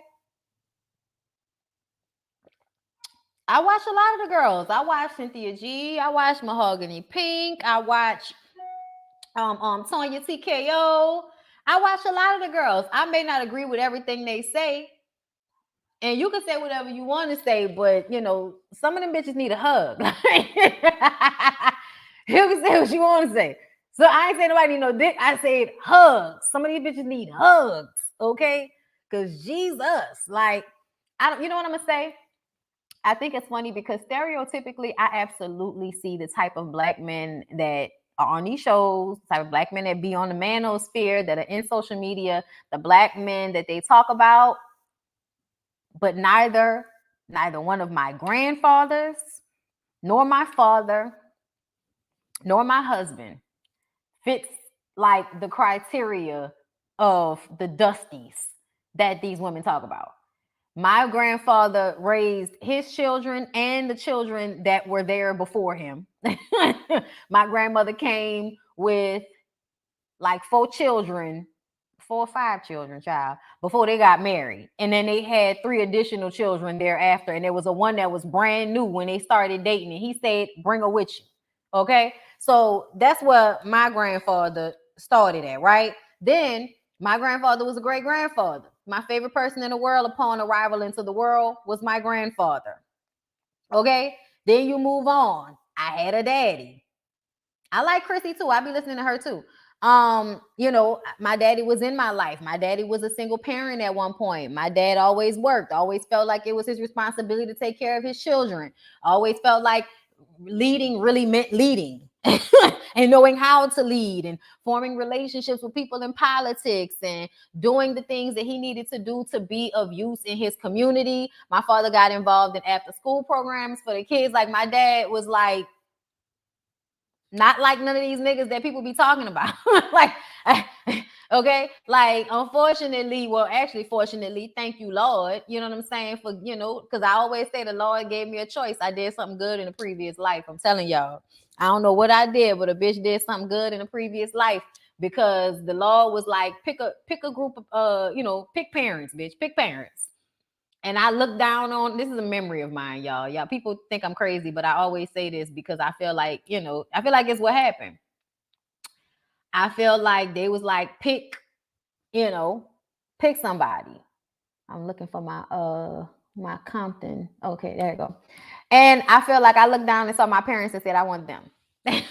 Like, I really do feel like that because, I mean, that's just how I feel. I fuck with them. They was cool. They had their issues, but they was cool. You know what I'm saying? And again, you know what I'm saying? My husband had to deal with some of those like stereotypical things growing up, not having his father there like he should have been, and all of that type of shit, But ultimately, he still went to college. He still graduated. He still got an education. He still, still found me. Like the nigga did good when he found me. Let's just be very honest. But he's still respectable. He's not a woman hater, He's not one of those niggas that don't respect their mama, even though, or one of those niggas who respect their mama but don't respect no other women. You know what I'm saying? So like I might have lucked out. The Lord might have just been blessing me right now. Bless up. Ja. Okay, I don't know. Maybe it's the ancestors. I don't know. He was all right. My pa was all right. You know what I'm saying? He was fucked up where he was fucked up, but like in those like major things of creating something and leaving a legacy and pouring into your children positively, yeah, the nigga was up here with that. Now anger issues, I can't give you he was good on that. But the nigga was up here in his mind about the man he wanted to be and how he wanted to affect his community, his family, the people around him. He created a place where he was the person. He was the person you went to feel safe. He was the person you went to if you needed money. He was the person you went to if somebody did you something. So to me, like in this society, my Paul was that nigga. You know what I'm saying? Like in every sense of the word, and could be in a room with anybody, white men included. You know what I'm saying? And that's another thing. Hearing a lot of in the talks on the internet about how a lot of black men can't compete with white men, which is why, you know, yeah, he was human. Like my daddy wasn't perfect. You know what I'm saying? But no, like when it came to handling his responsibilities, like, and that's what I appreciate at the end of the day. Nigga handled his responsibility, did what he was supposed to do, love the people he was supposed to love, took care of his kids, like regardless. Like I still am always like, nigga, you really took care of them kids by yourself. You an asshole, but I love you. You know what I'm saying? Because my daddy was the type of nigga that was like, nigga, I'm not letting no other nigga raise my kids. So they gonna be with me. Because I don't know that nigga. Like that's how my daddy felt. He was always in the mindset of protecting his children, especially his girl children, from, you know, you motherfuckers. Okay? I didn't get to pick mine. I'm sorry, Devin. I know that sucks. That's just how I feel, though, y'all. I really do feel like I was Joan of Arc in my formal life. Stupid looking ass. But continuing on this conversation, and I wanted to say that because I feel like we're about to continue on this conversation of this toxic black masculinity until we get into probably the last 45 minutes of this video, in which I tell Jocelyn's ass a new asshole, and we get into the toxic male identified bitches in the world as Jocelyn. But this shit right here, nigga, upset me. Child, listen. But I just wanted to say that because I feel like it's so funny that I do see these men that women talk about all over the place, but did not experience them in my close proximity to, you know, in my father figures in life. Yeah, uncles, some of the cousins, you know what I'm saying? Like, yeah, them niggas is them niggas. Yeah, I see you. Y'all are around, but it wasn't my men. The men that, you know, were responsible for me, you know. Both grandfathers raised their kids and was married and did what they're supposed to do by their families. You know, dad did. Lyric's a great guy. You know what I'm saying? So I feel blessed. I feel blessed to not have to deal with some of these things. But I also don't feel exempt because it's not like you don't encounter. I've dated terrible niggas. Child, falling in love, gave virginities to people that you just be like, pray for them, Lord. That's all you can do. Thank you, DeQuasia. I feel the same way about my mom. I feel like I was lucky enough to have a parent who was motivated to be in me and my sister's life despite having being a mom at a young age. Thank you for the super chat, DeQuasia. And shout out to your mom. Y'all, my dogs are going ape shit because it's getting dark and they want to come inside. But I have to, when I finish Compton, I'm going to go get my dogs. And, you know, y'all going to give me a little commercial break and like the video for me. All right, but let's get into Compton. So, y'all, KP and Lemire were about to get into a little tussle. Last time we saw them, they were sitting down pretending to play cards or some shit with C's, trying to have a conversation. Little tussle. Because Lemire was like, man, you always want to act like you some street nigga and you ain't that. And really, KP, I don't know if you a straight nigga or not, but you look, we're going to get into it. But for you to be high all the time, you're really angry. And those two things don't go together. Lemire says that he may have to open his own shop since KP isn't open to hearing what he really wants to do in the shop. He doesn't want to work in your shop as a tattoo artist so you can sun him. He wants to be in a managerial position because he has a vision of how he would like to help other artists develop, which is an amazing idea. And if KP wasn't another narcissist getting in his own way, allowing his male ego to ruin an opportunity to build something with another black man that isn't a pick-me degenerate like Tim,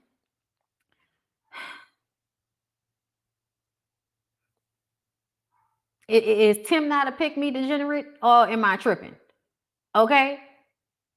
Anyway, like Lemire comes to the table giving y'all this, you know, educated, but, you know, kind of street dude. He's not a street. Lemire's not a street dude, but y'all know the in-between. There's always like an in-between. A nigga that's gonna do what they need to do if they have to do it, but they don't want to be in that shit. Like Lemire reminds me of my cousin and his friends and Lyric and them. You know what I'm saying? Like they're really trying to do something with their lives.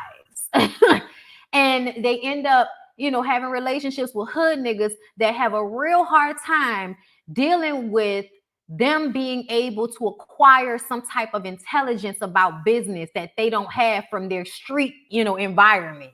So instead of utilizing somebody, you see them as competition. You see them as somebody that you need to dominate, even though mentally you know you can't dominate them, and that bothers you. So instead of trying to learn from them and utilizing what they have, that you can use to your benefit, you want to try to son Lemire and turn him into somebody that pays you booth rental. I mean, KP, you playing yourself, to tell you the truth. Like, ultimately, you playing yourself. And the way you and Tim act, y'all are really terrible. Y'all are really like misogynistic, disrespectful little cunts. And I don't understand why anybody would want to work for y'all, except for the fact that your father has helped you renovate your shop. And now you're on VH1 reality show giving a lot of pub to these artists. That's the only reason that they want to fool with you, because otherwise they have no reason to. You're a hood nigga that decided he wanted to become a businessman like C's. And what y'all don't know how to do is talk to or deal with people in a way that makes them want to do business with you. You handle everybody like they're an adversary that you need to manipulate or dominate. And when you can't get your way, you act like a fucking child instead of like a businessman that can have a conversation. And KP, I'm going to blame your daddy. And I'm also going to get in your ass about the way I feel like you kiss your daddy ass, even though secretly a lot of your anger is probably towards him. KP and Tim talked to his dad, who apparently was not around a lot when KP was growing up. His mom was the only one that was there for him on a consistent basis. But his daddy was out there making his money and he became successful. So now he no longer blames his father for not being there in his life, because his father has shown up with a way to help him in his life. He helped KP open his shop. So he's paying for you to forgive him for being a deadbeat, basically. Now that he can financially do that, he's paying you to like him, and you feel indebted to not be angry with him. So instead of dealing with the fact that you're still angry with your father for not being there for you and not helping you develop mentally and emotionally as a man, and kind of leaving you in this street shit to fend for yourself while he went and got his paper up, instead of being real about your feelings about that, you want to internalize it and then turn it into an attack on everybody around you who you view in a lesser position, which is the same thing the nigga Spider did, the same thing C's does. Y'all all, instead of being able to deal with your inadequacies and your emotions, you take advantage of your position and you take advantage of people in lesser positions under you, so that it can help you feel better about the areas of your life where you have no control, like the area of your life where you couldn't make your daddy help you feel safe in an environment when you probably had to be extra hard in order to stay alive. When I see a Black man leave his son and woman in a hostile environment to fend for themselves so he can go and make money, that screams bitch to me. That screams bitch to me. And I feel like you're really mad at your dad. But you can't be mad at him because he's throwing money at your feelings. So be mad at everybody else and implode internally. That's probably why you and your baby mama not together no more, is because she was smart enough to move along.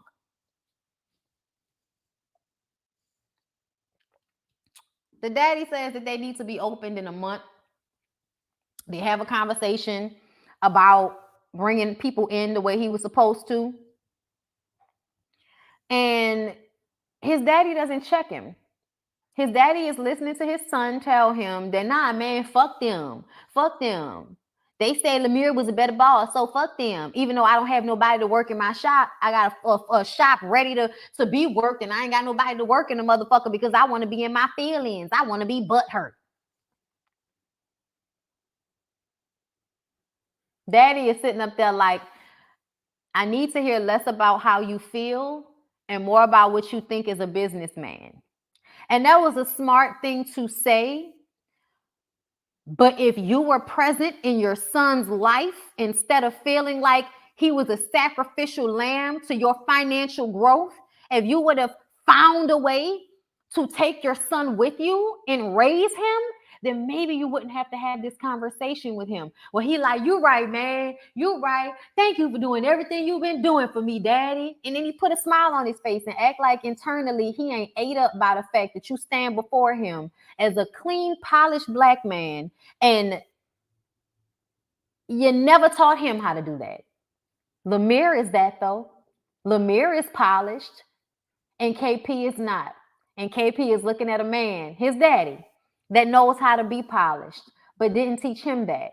And that is what he envies of Lemire, that polish, that ability to smile and move through the rooms of, of other black folks that's not in street shit, white people. See, KP felt like because he had the hood in his pocket that put him on a certain level. But see, once you get into business, hood niggas realize that their hood vibrato, their hood ego doesn't serve them in these environments.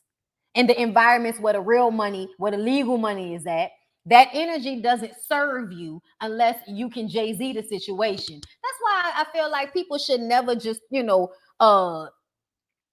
call Jay-Z some drug dealing degenerate, because every drug dealer can't transition into real business the way Jay-Z did. It takes a special type of, smart ass drug dealer that otherwise would have been a genius in school if he hadn't grown up in some fucked up neighborhood with parents that couldn't provide access to him in the 70s and 80s and shit.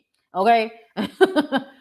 So the funny part is that a lot of you hood niggas think that y'all are going to be Jay-Z. And what you don't understand is that there is a mindset of ever growing and receiving information, being able to sit back and shut the fuck up, not always being ruled by your ego. And that's something that I know about Jay-Z based off his relationship with Beyonce, is that he is not a man ruled by his ego. Therefore, he can make better decisions, because men who are ruled by their egos, especially black men who are ruled by their egos, can't be with a woman that is more or equally impressive as them, because their ego tells them that only they can be at this level and their woman has to be in some subservient or below level to them. Jay-Z had to understand that no, in order for me to be to my greatest capacity, I need a woman who's at her greatest capacity. But he also had to be smart to understand that, because a lot of you niggas that you would much rather be angry at women for doing well in life and stay in this fetal position that you in like a bitch, instead of rising to the occasion and doing what people like Jay-Z do, which is turn their street shit into business shit once they have scoped out and understand what they're doing. KP is walking around with Tim, who does not have any of the shit he needs to be a businessman, but he's a street nigga that makes you feel safe, and he makes you feel like you big shit because he's ready to follow behind you like a little pick-me. He makes you feel good about yourself. So you can walk around high as fuck all day, angry, no accountability. Everybody's doing everything to me. You know what I'm saying? You niggas is crazy. Y'all be out here having full-on mental breakdowns, but because nobody is real enough to tell you, you just go around, ruining your relationships in life, thinking that you handling shit the right way when really you are not. Thank you, Anais Moon, for the super chat. Bondi, consider a mental health channel. It is sorely needed in our community. What you mean consider? Like consider doing one or watching one? What do you mean? Y'all know I have been thinking about going back to school to get my psychology degree and maybe like working my way into doing like, being a real like certified therapist type of situation and work this, this from that. But I haven't decided if I'm ready to do that yet. But yeah, thank you for the super chat. This ain't no old drug dealers. He's lazy, no motivation, but mad at everyone. Yes. Okay, because had Jay-Z had the same opportunities as his white counterpart, he would have been an Ivy League graduate with a business. Exactly. And that's the difference. It's crazy how parents think it's optional to actually raise their children, excluding adoption or unfair parenting. Yes, It's insane to me. I don't understand it. Like, I don't understand it for real, for real. KP used to be a stripper at the right track. What? So he always gets the blues for that. So street nigga, no, I'm just saying he just known around the city, especially for him tattooing street guys and dating Kyla. He do look like a stripper. He do look like a stripper, but that's why he's over posturing. That's why everything is so, I gotta act like I'm a hood nigga. That's why. That's why. Because you're really not a hood nigga and everybody knows it. And so you feel like you have to posture and you have to punk people who you feel like aren't hood, like Lemire, so that you can prove a point to yourself and the people around you who have probably sunned you or made you feel lesser because you were some stripper nigga. And they always look down on niggas that use their body or use their smile and the way women feel about them to get ahead. But yes, moving on from there. So Alana, y'all, Alana and her lips. I don't know why she did that to herself, but okay, girl. Alana, Bondi, the bald-headed doctor from Married to Medicine, LA, has a mental pot. I know, I watch her, Dr. Imani. I'm sure she will help when you're ready. That's smart. I might get in contact with her because I don't really be knowing what to do. Because LSU be hitting me up all the time. Right, when they started out with all the dudes, they had a little teeny weeny stripper. Girl, y'all telling me about something I don't know about. The right track? I don't even know about that strip club. But listen, Alana in them extra large lips. Yes, she look a mess. There was nothing wrong with her lips before. I can't stand when people who have regular sized lips go do this to themselves. Like, your lips were already fine, Alana. You didn't need this. I didn't know Alana was half Asian. I don't know why I thought she was Latino. She probably is half Asian, half Latino, but her mom looked Asian. Either way, Alana's mom is pressuring her to focus on her business and her tattooing and not her boyfriend. She feels like Alana lost herself in the relationship, and her mom isn't really feeling her boyfriend, Jairus. Didn't I tell y'all that boyfriend cheated on her as soon as she said she left his ass in what you call them? Arizona? I told y'all. Remember I told y'all. Anyway, but he cheated on her. We didn't know the whole situation at first, but we're about to find out. Give me a minute. Alana feels like her mom isn't listening to her and she's just judging her. And I understood where she was coming from because her mom did not listen to her. Her mom did not let her talk. And I also feel like Alana was in this relationship with this man during the pandemic, and she's a tattoo artist, and people weren't really getting tattoos like that during the pandemic, especially not in the California area. So I feel like, y'all, southern states was doing whatever the fuck they wanted to do, but California was not playing with y'all about that. So I just feel like her mom is misunderstanding what's happening. And I hate when moms do that a little bit because they be feeling so strongly, that they can keep telling you something over and over again, not understanding that they're stressing you the fuck out because that's not really the headspace that you're in. Meaning, Alana explains to us and to the other girls, because all the girls met up, and she explained that she got pregnant for Jairus. Jairus cheated on her, and then she ended up having a stillborn baby. So she had to give birth to a dead baby. If Alana is not in the right headspace right now, it's because Alana had to give birth to a dead baby not too long ago. And Jairus' ass is in jail, okay? On some felony, on some federale hood type shit, okay? So she has a lot going on, and her mom doesn't even recognize it's not about him. It's not about Jairus. Like, she can't be all into the relationship because Jairus is in jail. So it's not about Jairus. It's about the fact that your daughter had a baby, lost the baby, the nigga she was in love with cheated on her and went to jail. That's a lot to go through in a short amount of time. I felt really, really bad for Alana. So bad. When she started crying, I was so glad that all of those women were there to support her. It was Barbie, Nessie, Voodoo, y'all. And then the new girl, I forgot the new girl name already. Her little, Black China looking self child. Y'all know they all be looking like the Instagram girls. Anyway, she cute though. Lil Rough, she cute though. Okay. They were all there to support her, and Barbie talked about how she thought she couldn't get pregnant and started going through IV. Well, she was about to start going through the process of IVF, and then she found out she was 6 weeks pregnant. I was like, that's such a blessing. That is such a blessing. Shout out to her. Because I'm probably gonna have to go through that shit too. Anyway, we'll see, child. We'll find out. We'll see. But both their men cheated while they were pregnant, Barbie and Alana. So later on, Alana and Barbie meet up to kind of commiserate about what they had to go through. And this is when she shared that Jairus is in jail and her parents don't know. Alana says that Tim and KP are inconsistent. She's the only one that's been texting and calling trying to get back to work. And they're always like, oh, well, we're going to be around there later, or we're not there today. And then when she go around there, nobody's there. So ultimately, they're not on their business. And then they're sending out these new rules for the shop for everybody else to follow when it's rules that they need to follow. They need to show up. They need to be respectful instead of expecting all of this from the women. Y'all notice that it's mostly women and a light-complected black man that they were doing all of this too, right? Right? Ink is black. Or Latina child, light-complected black man. I ain't got time for that with y'all, okay? That nigga look like LB Short. And what is LB Short? Black, okay? So, they annoy me, y'all. Tim and KP really, really annoy me. Voodoo Doll is not on this season. No, she's on. We just haven't really seen much from her this episode. I talked about her last episode. She has a new nose job that I don't like. Like, her nose looks so weird. I don't know why she did that. I don't know why she did that. That nose job was terrible. Okay, why they don't have Star send out email updates? What is she there for? Child, how she gonna send out email updates when they don't know what the fuck they doing? Star, thank you, that's the girl name. They don't know what they doing. Star can't send out no information for shit she don't know. Child, Olivia back there barking her ass off. You hear?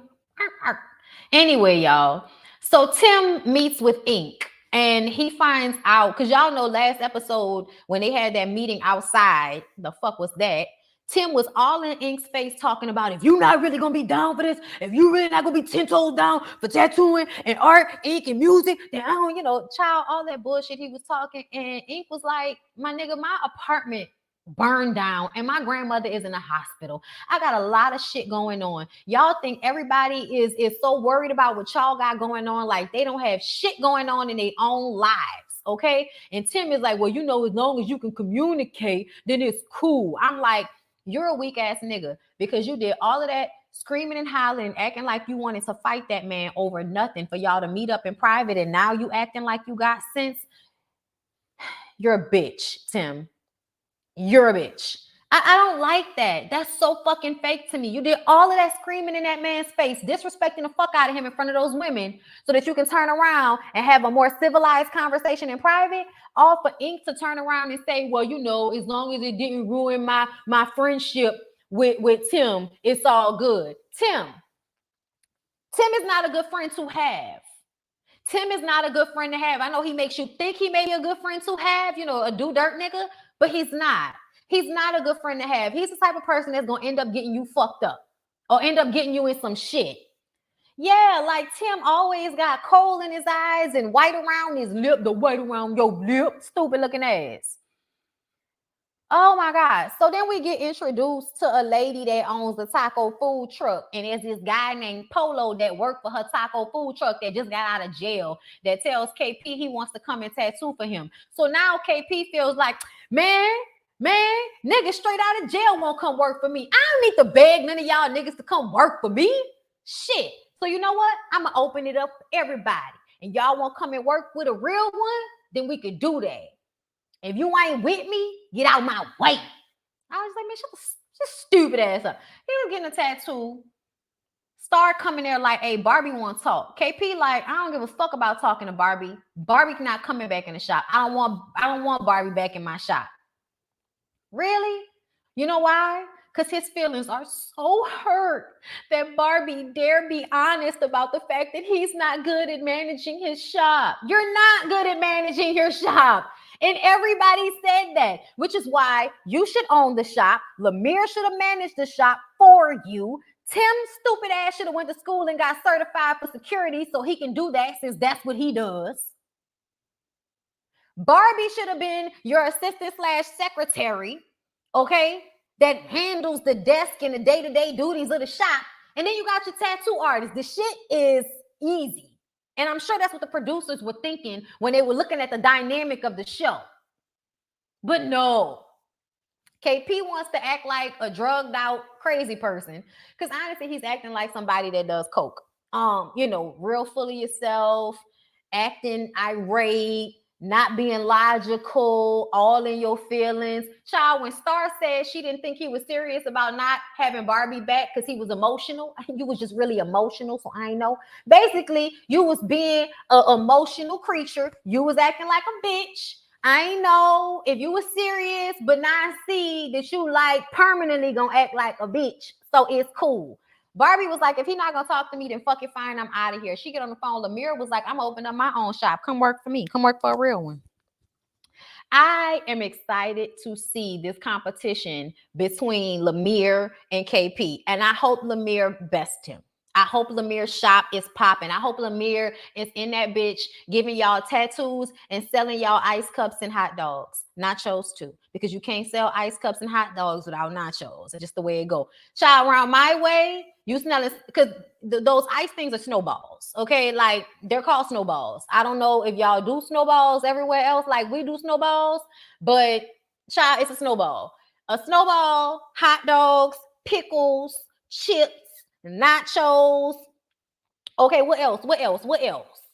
That's pretty much it. That's what they would have down to the little shack. You go to the shack, you get your snowball, a hot dog, some nachos, some chips, some candy, some annihilators. Okay, and you get your tattoo. Lemire, make that work. Cause people will come because they like your ice shit and then come get tattoos too. What?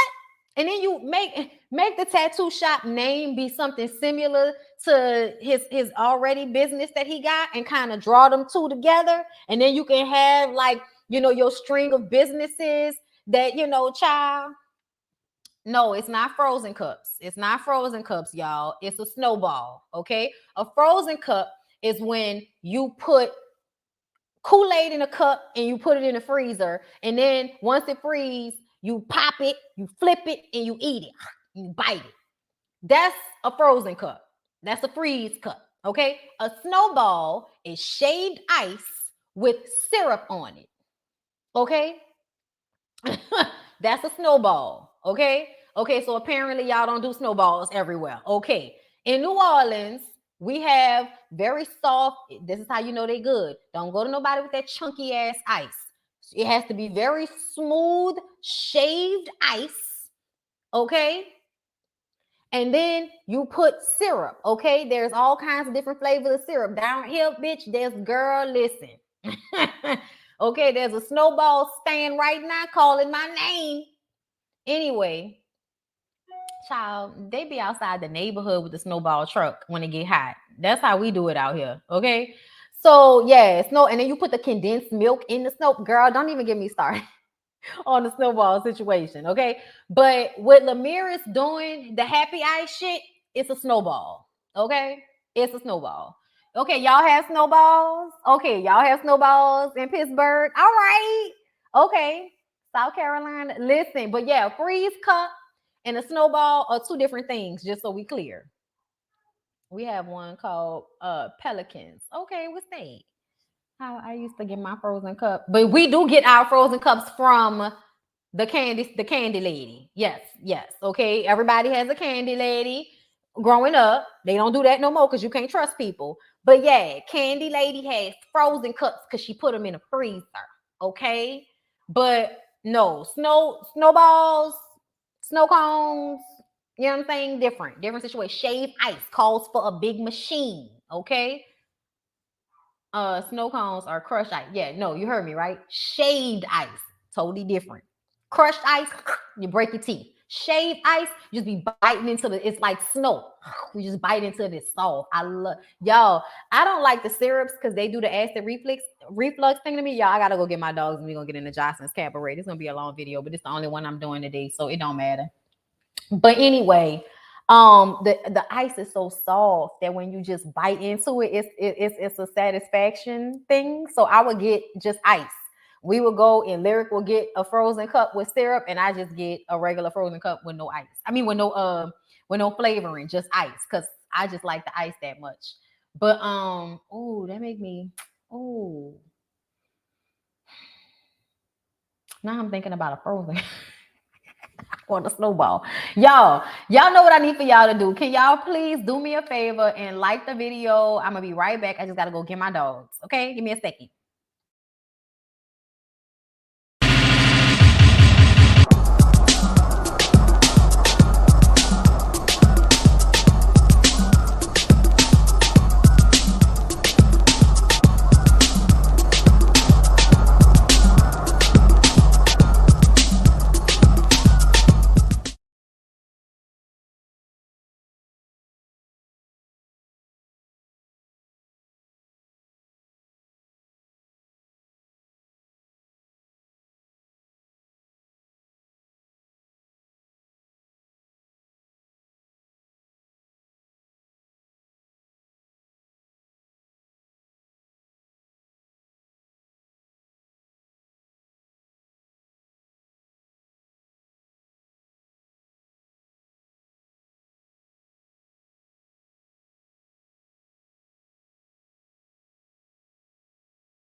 All right, and we're back. All right, all right. Are we ready to move on to Joseline's Cabaret? Tell me that you want it, that you really need it. Oh, bubblegum. Do it like a my day. Do it like a my day, baby. Do it like a my day. Welcome to Vegas, baby. I wanna come in, baby. I wanna get it, time, baby. Having a bad dress. I wanna go shopping. I wanna ride. I wanna ride. I wanna ride. I wanna ride. Y'all, I can't stand this. I can't stand this show. There's some whores in this house. There's some whores in this house. There's some whores in this house. There's some whores in this house. I wanna ride. I wanna ride. I wanna ride. I wanna ride. Okay, I'm done. I'm done. I wanna ride. I wanna ride. All right, y'all. All right, all right, all right. We ready? We ready? We ready? We ready? We ready? Okay. So, Jocelyn Cabaret. So, Jocelyn said, if you're a loser, okay, you don't get to come to the cabaret. Okay? If you did not win, I don't want your dusty ass in the cabaret being salty and looking stupid and ugly over there in the corner. So, you know what I said? You a loser? Stay your ass in the house. Okay? That's what Jocelyn had to say. If you didn't win, you not coming to the grand opening. If you didn't win, you not coming to the grand opening of Jocelyn's Cabaret. Okay? And I was just like, child, the way people giving COVID to everybody, I wouldn't have wanted to be in that building anyway. And then the way she cursed everybody out and the way them hoes was fighting over money. It don't need to be all of us. It don't need to be all of us. That's fine. But anyway, y'all, so Jocelyn decides to have a pool party so that the girls can have a good time and hopefully no fights for the first time ever since these hoes been in the house. Okay. Jocelyn says that night she is releasing 2 songs, Welcome to Vegas and Vegas. I'm like, why do you have 2 songs with Vegas in it? Ballistics, why you let her do that? You supposed to tap in for stuff like this, ballistics. But you just gonna let her name 2 songs, something in Vegas, and then welcome to Vegas. Child, I guess. Anyway, she premiering those 2 songs that night at the club. All right. And then she shades the girls from season 2. I'm so glad that none of the hoes from last season is because them hoes wasn't ready for this. Okay, them hoes wasn't on this level. Okay, I need to leave them hoes where they was. Okay, and I'm just like, what you mean? Because you got more white girls now? Because the white girl, first of all, can we talk about the fact that the white girls look exactly alike? They put makeup in the same hairstyle on Riri and the other one, and they look just alike. I say, so you got 2 white girls that look just alike. Got you. Like, y'all, Jocelyn is such an ignorant, male-identified, colorist bitch. Like, okay, so you know, pimp hoe mentality. She feels like her pimp score is higher because she has white girls listening to her and allowing her to berate them. It makes her feel better about herself. She uses the black girls because the black girls are going to act the ass on the show. They're gonna fight, they're gonna get into it, they're gonna beat each other up, they're gonna torment each other for their God, all of course with the help of production and Jocelyn egging them on. And then once they act a fool, everybody's going to be looking to have them sent home as if you did not foster this environment in the first fucking place. Ignorant ass bad girls club, reject shit. Okay, you gonna shade the girls from season 2 when at the end of the day, that was still your best group of girls. This group of girls is not as pretty, not as entertaining as the first group of girls. I'm sorry. I'm sorry. You really did fuck it up not allowing those girls from the second season to come back. I still haven't watched the old girls show. I'm gonna watch it because a lot of y'all have given me y'all information to go and watch it, and I just haven't had a chance to. Wet Wet comes back in the house. Y'all, Lexi Blow is fake as fuck. I know we've said that, but I'm annoyed by the fact that everybody calls Chanel fake when Chanel is probably the realest one in the house. And nobody knows, like, they call Lexi Blow out for being fake, but then not really because Jocelyn has obviously deemed her as her light-skinned favorite. So because of that, nobody really wants to, like, say anything to her. But Lexi Blow is fake as fuck, sitting up there talking to Wet Wet like you care about her while you rolling your eyes, acting like you mad she there in the confessional. Bitch, pick a side. You're not even loyal to yourself. That's what I'm saying. You can't trust a bitch that allow another grown-ass woman to repeatedly disrespect her like this because you don't have loyalty to your fucking self. How you gonna have loyalty to somebody else? How can you be loyal when you're not loyal to yourself? I don't understand that. I don't understand that. Loyalty to oneself comes above all. And I see Lexi Blow constantly taking hits to her face, self-esteem, and her ass by allowing Jocelyn to play with her like a soybean burger. And she looked like a blowfish by the face. It's giving real hard life. It's giving life. Okay, it's giving temperatures by the 100 degrees. Like I got changed to me. Blackmail in the family of free. That's what it's giving. Ring down on my destiny. Nigga, don't lie away. Cause I'm too much for the man. Shouldn't have gone down this way. What happened to my master plan? That's what it's giving. It's giving hard life. Cause I can't figure out. Could have been a love child. Shouldn't have gone down this way. Child, why should I like a blowfish? Why did I get alive? Okay, anyway, y'all, moving back. Okay. Capri is still mad at Candy on a stick. I'm like, calling her Candy on a stick instead of calling her Lollipop is doing exactly what? I don't know. She sees herself as the realist. Capri sees herself as, I say, Capri, you are the most temperamental, the biggest, the most annoying. You are not the realist. Okay? She's calling Diamond and Raven Daddy 1 and Daddy 2. I don't understand why. I don't understand why that's happening at all. That seems stupid. Amber is so excited that she made it. And, you know, she was doing a lot. Amber was doing a lot. Amber, can I tell you that the only reason you made it is because Jocelyn wanted to make Chanel feel bad and it didn't work? That's what it was. Like, the only reason she picked you is because you picked on Chanel and Chanel didn't bark. So that meant Jocelyn was going to pick you because this isn't about dancing. This is about, antagonizing people until they mentally crumble or some shit like that. So because Chanel did not give her the response she wanted, she chose you. It's not really because you were a good dancer. I just want to let you know that, Amber. Just so you know. I'm sorry. I don't know if anybody told you. Talking about this is what I'm here to do. I thought you was here to cook. I'm confused. Anyway, they get to the club. Somebody sabotaged Amber's dress. And they're making it seem like it's one of the girls back at the house. It could have been one of the girls back at the house. It could have very much have been Capri. It could have been any one of them girls. They all got beef with Amber. They supposedly poked holes in her dress. I couldn't see it. I was like, child, what dress? They went out on a red carpet in all red dresses that they must have got from Fashion Nova, bitch. I don't know.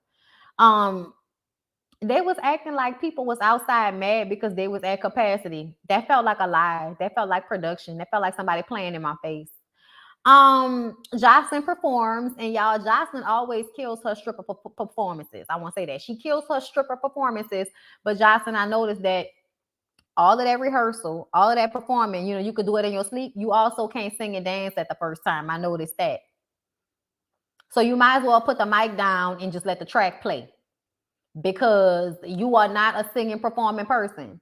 You do all of that working out and you still can't seem to keep the same voice that's on the track in the live performance while you're doing all of this extra shit with your ass cheeks. Just saying, you should work on that. You should work on your breathing, because you look like you couldn't keep up. Jocelyn was real lazy, not giving these girls any choreography at this point. They just stripping. I mean, that's why I don't understand why she keep calling it a cabaret. Cabarets come up with steps. Cabarets have choreography. And you could have hired somebody to do choreography. Why not? Why not?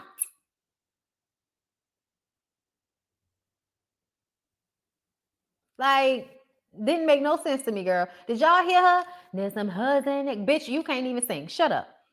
What else happened? The girls come out and dance, which is them basically stripping. They did good. Then Jocelyn called them out. I told you hoes to get out the stage. I told you dusty bitches to get out in the crowd and work the fucking crowd. Shake some pussy. So you couldn't get through this night without talking to these girls like this. That was so unprofessional. Nobody wants to hear you talk to them girls like that. I know you think that people are paying for your pimp hoe mentality, but they're not. They're paying for ass to be shaking in their faces. They're paying for you to come out here and perform your lackluster music to a track. That's what they're here for. Okay? And you berating the girls in front of everybody is unprofessional. It's bullshit. And you lucky. You so fucking lucky, because you ain't the biggest and the baddest. Y'all just keep picking bitches that's not gonna bark or bite this whole back. Y'all did that last season, and she had to have that girl escorted out. So after Lollipop is mad at Lexi Blow for getting money on the floor. Apparently Lexi Blow made her some cash out there. Is this no? No, this is not. This is not for me. I thought this was for me, but it's not. It's not for me. Y'all, somebody in front of the house, but it's across the street. It's not for me. It look like they about to back up. I don't know. I can't tell. They just sitting there. All right, that's not for me. Anyway. Yeah, no, they backing. They backing. That ain't for me. I don't know who that is and where they going. Nah, that don't sound like my car. Child, they got boo-boo cars outside. Sorry, y'all. That's distracting as fuck. All them cars pulling up on the side of me just now. I'm trying to see where my husband at. Okay. I'm sorry, y'all. Back to what y'all. This why Natural said she worked on a real cabaret, not what Zeus doing. Exactly. Like, that's because she was really talented. I feel like the second round of girls was much better. Tommy really the reason she left Love and Hip Hop. She still shook over Tommy. KP been all over Egg crying about how Jocelyn called her a man and how they told her to fight wet. Like she really mad. Even Roly Poly told her like, girl, grow the fuck up. Child, they a mess. All them hoes a mess. I really don't pay attention to the things they do on social media because they really be acting like they don't have no sense whatsoever. Like my vibe, like my girl Jessica De Niro, Lord child Jessica. My girl Erica De Niro says, you hoes is vibrating too low for me. I need you hoes to vibrate higher. That's actually an Andre 3000 song, but whatever. Vibrate higher. When it's late at night, and you have no one to talk to, here's what you do. I'm not going to do it, but that's the song. Anyway, Amber says, I'm going to get me some money then after calling Lollipop a musty pussy bitch. Can y'all explain to me what was going on? To me, it seemed like the girls thought they were there to dance and not make money on the floor. And Lexi Blow knew that she could make money on the floor. So Lexi made money on the floor and collected the money like it was just her own. And Lollipop is like, no, bitch, if you collect money for the floor, then we all split that since we're all dancing. Right? She broke stripper code. Is that what it is? BKZ Empress? Because I feel like that's what it was. Like, Lexi just took all of the money instead of splitting the money that she got off the floor. You know what I'm saying? Like, that's what she was supposed to do. That's what they're supposed to do, right? Try, I don't know. Either way, after Jocelyn says the crowd loved Riri and Lexi the most, then Jocelyn brings up one of the losers messing up Amber's dress and how when they get back to the house, they have to figure that out. And she tells them, don't let anyone take their spot. So that's dog whistling them to get ready to fight. Okay, that's all she doing is telling them hoes to fight. That's basically what she's doing. Lexi is a terrible captain because she don't care about nobody. I feel like at least Chanel, like I think Chanel started out trying to take this position seriously, and Jocelyn let her know that she couldn't. When she came up with a routine for the girls, and Jocelyn was like, "We not doing that, so fuck that." I was like, yeah, you don't want to do that because your dumb ass couldn't remember your own choreography last season. So now you don't want to look stupid again. So instead of getting a choreographer to come in and give choreography to you and the girls, you've decided to just get up there and act a fucking fool. You just, I'm going to just throw my ass cheeks all over the place. I know how to do pole dancing, so I'm just going to pole dance. Well, then call it a strip club. Call it Jocelyn's Strip Club Vegas, because that's what it is. It's not a cabaret.